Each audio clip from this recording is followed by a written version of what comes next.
Let's go. Hey, we are here today with Jason Stutzman. He is one of our site project leads at Goodfellow, and we're doing an interview today, just learning more about Jason and what he does with Integrity ISR. Jason, thanks for joining us today. Yeah, thanks, Wes, for having me. What do you get to do day to day? My responsibilities are to essentially manage the project that is the Space Intelligence Fundamentals course. And what we offer to the Space Force is we take Guardians who have come out of the all-source intelligence training that they share with the United States Air Force. And then those Guardians come to us to get an introduction to space, really as a warfighting domain. And what we try to help introduce them to is how is space different as a warfighting domain, because they've learned all of these intelligence tradecraft skills. And we want to be able to take those, and they really learned them in an air-focused warfighting domain. We want to then try and take that and translate that into a space warfighting domain so they can see how that they can really apply those skills more towards the space domain. And then part of that is an introduction to space just in general, because some of these Guardians are just coming to us. Some as fresh as just recently graduated from high school in the previous 6 months or so. And then some of them are coming to us out of industry, and they've worked in industry, space industry before. So it's really a mixed bag of students, but it's really fun to be able to introduce them to space and then show them how those skills that they've learned, that intelligence tradecraft, how they can then apply that to the space warfighting domain. So it's a blast every day to manage that course and that curriculum, and then meet tons of new people. So we really have a good time with it.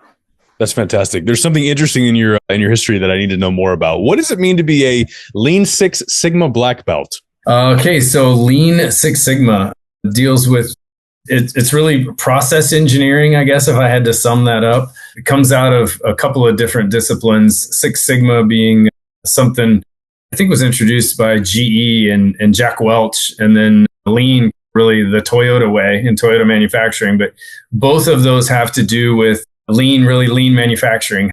How do we do things more efficiently? How can we find efficiencies in manufacturing? And Six Sigma variants in manufacturing or production processes. And I got to go to, when I was in the Air Force, I got to go to a course at the business school at the University of Tennessee there in Knoxville, and went through that course courtesy of the Air Force, and really learned about how can we make Air Force processes better at the time, more efficient.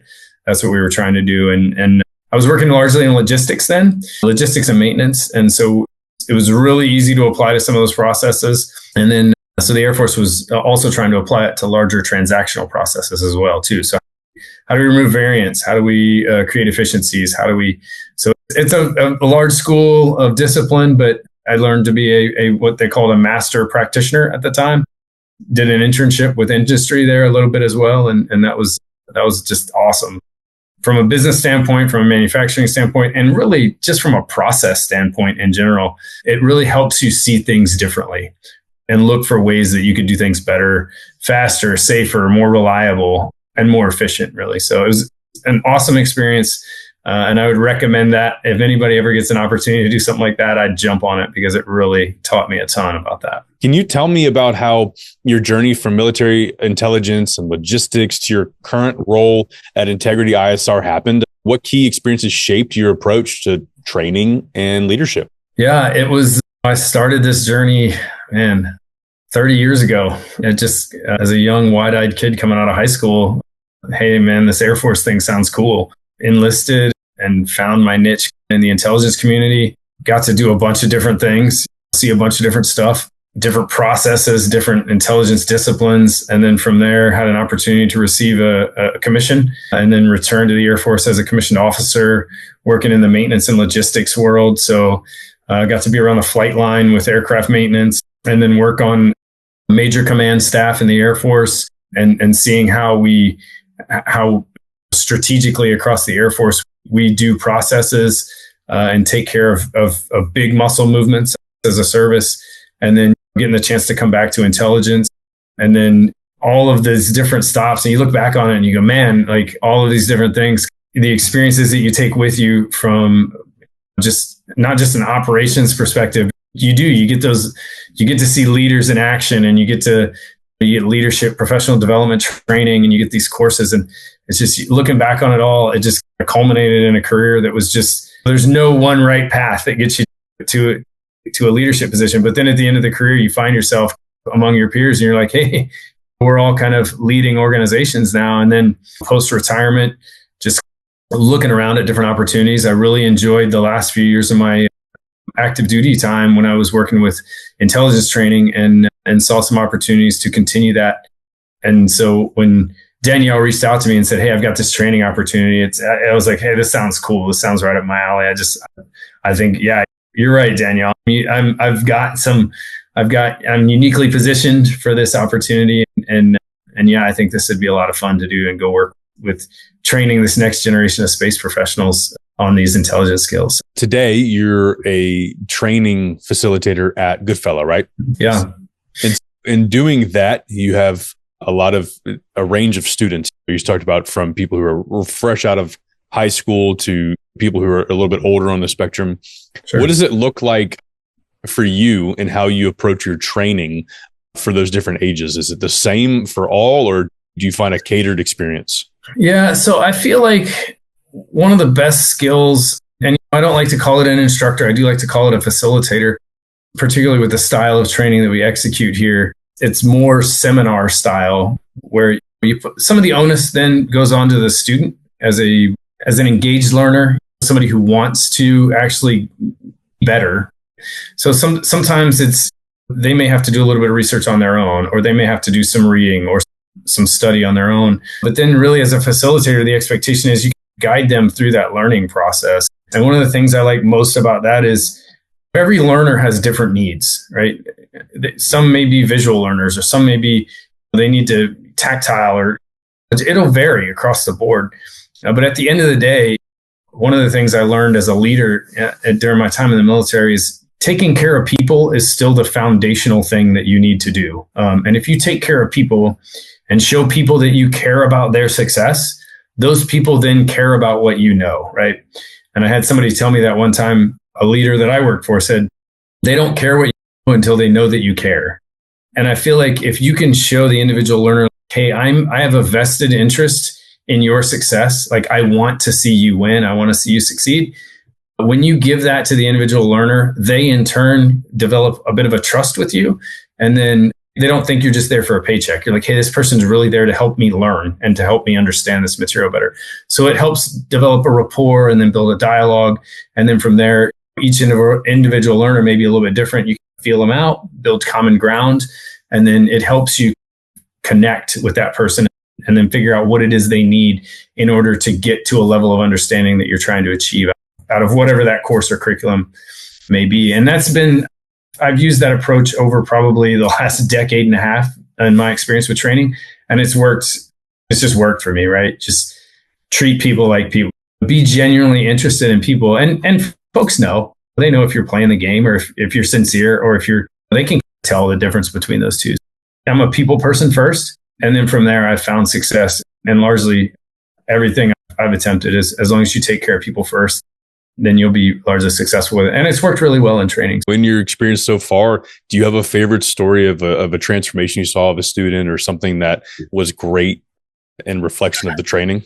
As an educator, trainer, teacher, whatever, facilitator, whatever term you want to use, probably the most rewarding part of the job is when those goosebump moments when your students like get it, right? And they get it. Man, you see so many of those though over the years that I wish I could pull out a single one, but I still get them even to this day. Just there are some concepts, particularly in the ISR business, when we're dealing with intelligence, surveillance, and reconnaissance, there are complex concepts and ideas that you have to grasp. And particularly when we're dealing with the intelligence, surveillance, and reconnaissance applications in the space domain, it becomes even more complex, because we're talking a lot of times we'll move from a 2-dimensional model to a 3-dimensional model. And it's when you see a student though grasp those really tough concepts and they're like, boom, I've got it. And you're like, yeah, you got it. And that's cool. So every learner's a little bit different. And sometimes you have to invest a lot of yourself into,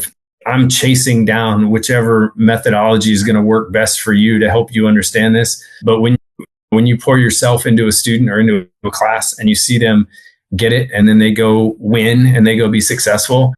And it just happens. Like, it's tough to pick an individual one because there's just so many great students that you've had over the years. But when you see that happen and they are genuinely interested in learning, and you've seen that they've genuinely got it, you're like, man, that's awesome. So I'm blessed in that I get to see that on just over and over. Those watershed moments, watching someone get the light bulb go off and really resonate with content is really cool. Integrity ISR has been known for both executing ISR operations, space operations, cyber operations, but also training, which is where you focus on.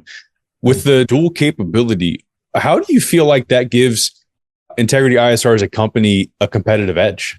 Probably what gives Integrity the best competitive edge is the level of and quality of individuals that our CEO Danielle goes after. She recruits folks that have experience both in operations and training, that have a varied background. It's a lot of folks like me that have this broad decades of experience doing operations, training. How do we apply it, but then how do we teach other people to do the same thing that we do? I think she specifically targets that skill set, people that have done a little bit of everything, so that it makes it easier for them to bring other folks along and then bring them through. I've had the pleasure of working for several different defense contractors post-retirement. And I was thinking about this today. Integrity it's been my favorite place to work since I retired. And I think it's because of the level of people that our CEO recruits and intentionally recruits. It's not just anybody comes through the door, but she specifically tries to go after those folks that can do it all, really, like a jack of all trades. And I think that just helps them. And the level of care and compassion among the staff, like, everybody's genuinely interested in helping each other. If I run into a problem, I know I've got plenty of resources on staff that I can turn to, and they can help teach me because they have that in their background too. And same with me. I just got off a call with some colleagues in the company, and one of them was expressing a challenge in trying to find a good training aid for a course that he's running. And I was able to, we were on a Zoom call, but I'm able to share my screen with him and show him some resources. And he's like, hey man, that's cool. They'll help me, I'll help them. We're all trying to get after the same problem set for each other. So it's just a great environment to work for. And really the level of the talent that our boss goes after she's got it figured out. With the training that you do and the way that your students experience training at Goodfellow, what is a differentiator? What sets the training from Integrity ISR apart versus what even you've seen in your own professional career in the past? Yeah, so the style of learning that we employ here is a little bit different. It's more of a facilitated seminar style of learning. And I think we're at different locations, different organizations, you have an opportunity to do that. Some organizations have a little bit more rigid training requirements or training styles, maybe not requirements, but we're able to run this facilitated seminar style where it gets a little bit more group involvement and a little bit more experiential learning. I've always been a big proponent of that style of learning, as opposed to some kind of rote memorization or, hey, you lecture to me all day long and then I try to memorize information, take a test, and then I immediately dump that information. But you give me credit for it because I took a test, right? But how much of that did I actually retain? So we lean away from that style and more towards hey, I want the students to experience the muscle memory of getting these reps in of these different learning experiences so that they're able to retain that information better down the road. So if I have an opportunity to get a student into research and experiencing reference materials and the different sources of information that they need, I'm going to get them there. And I'm going to keep them there as long as possible. So I'll introduce a topic and then we'll try to get them in there doing the research on it, as opposed to just hearing me just drone on the front of a stage about various topics that they may or may not remember anyway. Which classes at Goodfellow do you teach? So we have a roughly 3-week course that we run here that covers several topics, an introduction to space and the fundamentals of space, to include launching space vehicles, space flight, the basics of space flight. And then we talk to the students about space domain awareness and how do we keep track of all of these things that are in space? How do we not just as a country, but how do we as a world, right? Because it's a global issue. How do we keep track of everything in space? And then we finally talked to them about various threats to space operations. So what poses threats to us from a space operations standpoint? And I'll teach any of those 3 lessons. I'll teach across the board. Probably my favorite is the introductory type stuff where we're talking about the basics of introduction to space. What does space provide for humans in general? What does it offer us as a civilization? What good does it do? What are the challenges? And then just seeing those light bulb, I really love teaching the basics of orbitology so that when students finally see, oh, that's how something stays in orbit around this big ball of mud that we live on, right? That is some of the favorite stuff for me, is seeing them, that kind of click for them and they get that aha moment. They're like, oh, now I get it. Those are probably my favorites. The other stuff's cool too, don't get me wrong. But that early stuff, that foundational and fundamental stuff for space is probably some of the favorite stuff that I get to teach. My primary job is the program manager and kind of site lead, but I'm also one of the instructor and developers on the contract here. I also, not only do I do program oversight, but I also get to teach as well, which is probably the more fun of the jobs. Obviously, you have to do program management too, but having that interaction with students is what really, those are my best days when I get to interact with students. Tell me about how Integrity ISR ensures that the training that you're providing aligns with real world operational needs. That's largely the customer gets to define for us what the training need is. Certainly, Integrity is uniquely poised to assist. If a customer comes to us and says, hey, we know we have this training need, but we're not exactly sure what it is.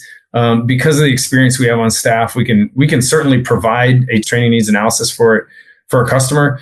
But largely, we can roll in a lot of times, and we can either partner with a customer to do that, or if they've already got that defined, we can certainly develop curriculum based on their defined objectives and requirements. Either process, you end up with largely the same product. At the end of the day, you want to have curriculum that is tailored to the customer's needs, whatever those training needs may be. At Integrity, we support Air Force, Space Force, multi-nation. So you can imagine, depending on whether you're talking to a NATO nation or some other partner that's around the globe, they may have vastly different training requirements.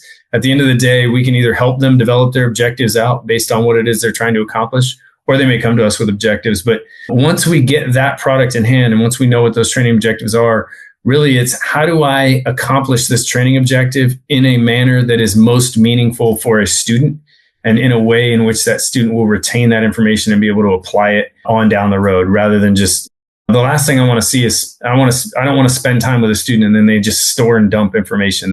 That's not valuable to anybody here. And I feel like we're just wasting people's time. So my job as an educator and as a facilitator is, how do I help you learn this and understand it and be able to apply it later? Professionally, you have a very deep background in Intel. And now you're also getting into space more and more. You are actually training people and educating people in the space domain. I want to know from you, Jason, what are the biggest challenges and opportunities facing today's space profession? I think the pace at which change occurs within the space domain is going to challenge space professionals, not just today, but I think well into the future. I think we're just, honestly, anybody who watches the news and pays attention to what even just the commercial segment of space is doing, it's constantly changing. New threats are evolving. New discoveries are being made every single day. The pace at which things change, I think, is going to be a challenge. And then largely the issue of congestion in space, and what does that mean going forward? And can we solve that? Really, you look at Starlink wanting to put up tens of thousands of satellites with SpaceX, right? And then you look at countries like China that wants to do something similar with their low Earth orbit constellation of communication satellites, basically. And then, so who else? When does Russia jump into that? And when does another commercial entity jump into that? At some point in time, where do we saturate low Earth orbit? And then the next thing we're looking at is, okay, we're going to have a conjunction where two satellites impact each other. And now we've got what's known as a Kessler syndrome, where we have this ever expanding impacts that happen as a result of that first initial conjunction. I don't know how to solve that for future generations. I just know that's something that they're going to have to keep an eye on. They're going to have excellent space domain awareness capabilities down to very small sized objects.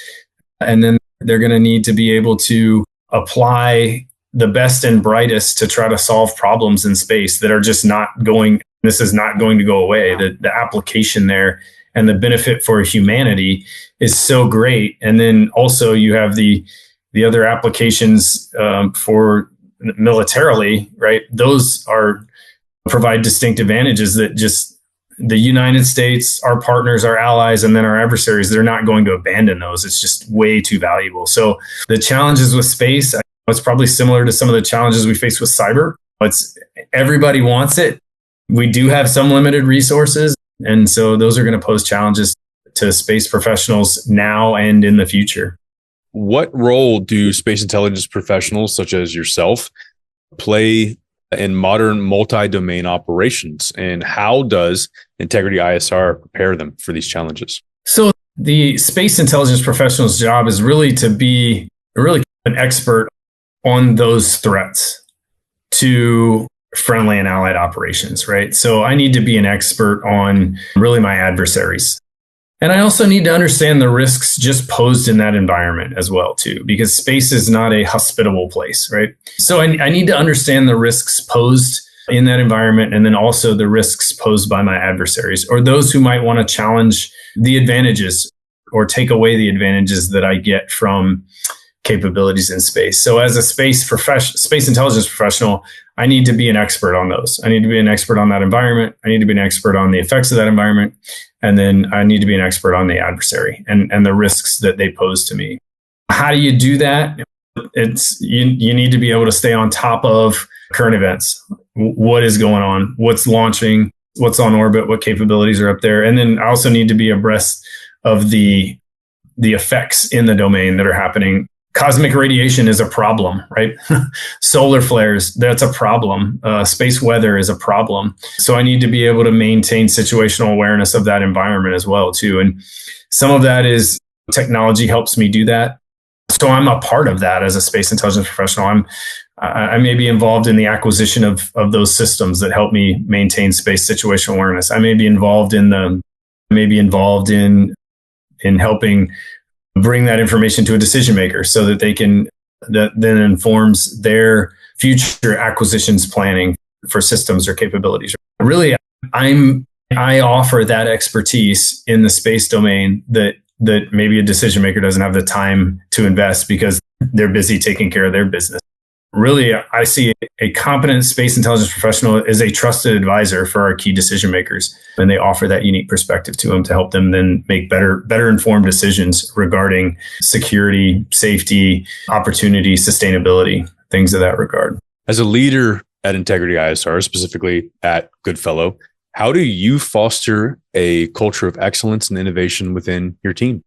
Yeah, so I feel like it is my responsibility to bring other folks along. And I've talked to several of my subordinates throughout my career, and I've told them, I said, listen, you may be good at your job, but it's not enough just to be good, because if you look around you, if you really feel like you're crushing it, how do you get other people to crush it too? Part of my responsibility is I may be a good facilitator. Students may connect with me, but I feel like if I'm not bringing other people along to also be good facilitators and helping them discover ways that they can connect with students and they can develop those relationships with students where learning is really happening, right? And we're making good progress. If I'm not doing that, then I'm not doing my job, right? So part of the responsibility of being a lead instructor or a program manager or a senior facilitator is bringing other instructors, facilitators along with you, and then helping them get to that point where you are. Because one of the things I learned in leadership in the military was I'm never more than one assignment or one decision away from being replaced by somebody else. If I say, hey, this opportunity came up, I need you to move over here and run this department or this program or this operation, who is best suited on your team to replace you? If I don't have a good answer, then I probably haven't done my job while I was there in that team. I see that as my biggest probably responsibility is bringing those other folks along and helping them to get to the point where I feel like I'm at. How has your experience in command and operational leadership shaped that approach to mentoring the next generation of professionals? I think my time in the service, when I found myself in those leadership roles and with those leadership responsibilities, it's an experience thing. I would always, a lot of people would argue that leadership is both an art and a science. The mix is debatable, but I would always lean more towards art than science. There's some foundational principles that I can certainly apply, but I would argue that there's no one size fits all solution, right? So as a leader, I think the biggest thing you have to be comfortable with is flexibility, right? So conditions are going to change, circumstances are going to change, people are going to change. Most of the time we know what the deliverable or the outcome is, but sometimes even that'll change too, and sometimes without much notice. So as a leader, I think my time in the service helped me become comfortable with the unknown, really. Just being able to live in a constant state of flexibility. And I don't know, but when the circumstance changes, when the requirement changes, when the people change, just, okay, where are we at? Let's assess the circumstance, the conditions, the desired outcome or the deliverable, and then let's get after it as a team. And being able to organize folks and get them moving in one direction. That was probably the beneficial experiences I had in the military. And it was just something that, fortunately or unfortunately, it happens over and over again. And then you find over time, you develop that muscle memory. I'd like to say that probably experience in a combat zone helps the most with that, because the variables are fastly, they're just, you're all over the map there, and they change really fast, and you experience a lot of stuff at a rapid pace. So that was probably the most valuable experiences I had in the military was being in a leadership position in a combat environment. But yeah, all of those experiences together, it's a culmination of that gets you to the point where you're at, and you just kind of look back at that and you go, hey man, I'm just really comfortable with the unknown. And how did I get here? Oh, it's a culmination of all those experiences. What do you see as the most pressing intelligence challenges that are facing global security today? I think the technology, so whether we're talking about artificial intelligence, cyber, the pace at which change is occurring, information security, the way we're able to secure our information, I think those pose significant challenges, and there's both risk and opportunity there. I think probably at least personally, my experience has been the abundance of information. If I go back 3 decades to when I was a brand new intelligence analyst, young kid, fresh out of school, right? Just joining the military, information wasn't as prevalent. Computers weren't really a thing. Not everybody had one sitting on their desktop, right? I was joking with some colleagues today about that. We still had word processors, right? We were typing up reports. You fast forward 3 decades, and now we're in this information age where we can collect so much information through multiple sources, right? Not just through our ISR means, but sometimes just through open source, right? There's publicly available information out there that has value. The abundance of information and the amount of just time and effort it takes to be able to process all of that information to be able to tell a story from that. And that's what I alluded to earlier when we talked about artificial intelligence. I think artificial intelligence can help us sift through that data, but I think that's the problem is only going to grow larger. I think the amount of information, it's almost an exponential problem at this point in time. And some may say, well, it's not a problem. It's an opportunity. I agree 100%, but that's a challenge, right? How do I get the trained workforce that can take all of that data and make sense of it? And then how do I sort out in that data what is real and what maybe there as a deception, right? Because I'm sure that if an adversary they're going to exploit the opportunity to be able to inject deception in there as well, too. So a lot of challenges with vast amounts of data and the ability to be able to process and handle all that data. A lot of opportunity, a lot of risk, both with emerging technology and then just the vast amounts of data that we have to manage now on a daily basis. It's ever increasing, and it's a challenge. You were able to speak directly to young professionals or people who are considering entering into the intelligence domain. What would you say to them to give them advice? Wow. Go back to young me, right? So I think really space and cyber, I think, are the way ahead, right? I think that's the future where we're going. I think both of those two are closely related to the intelligence, surveillance, and reconnaissance disciplines. I think being an intelligence professional that specializes in those two areas is going to be of great value in the future. I think certainly it won't be boring. There will be plenty of opportunity and some pretty cool emerging technologies I can see happening in the not too distant future. And then it's just going to continue to expand, I think. So if I go back and I look at where I was 30 years ago and what the world looked like then, and just really 3 decades, the things that we saw an explosion in wireless technology. You're talking about a guy who remembers people with pagers in high school. And some of these young folks might not even know what I'm talking about, but cellular phones and mobile phones weren't a thing, really. They weren't mainstream. But now we have something in our pockets that has more computing power than early spacecraft, right? Just the move from largely manned intelligence, surveillance, and reconnaissance platforms in 3 decades, how much of that is now we have these unmanned aircraft that perform an intelligence, surveillance, and reconnaissance role for us. So those are paradigm shifts that are just huge. So now what are we going to see with AI and with quantum computing and quantum cryptography? And just the future is, man, yeah, there's a lot of problems that these young folks are going to experience, but oh my goodness, look at the opportunities and the revolutionary type things that are it's just going to be, the future is bright. And just dig in and learn as much as you can. Be an expert in your field, and just, man, the opportunities, the places you'll go. I hate to sound like a Dr. Seuss book, but man, it's the future is bright for them. Together, let's build the future of defense. Integrity ISR, forged by service, proven in action.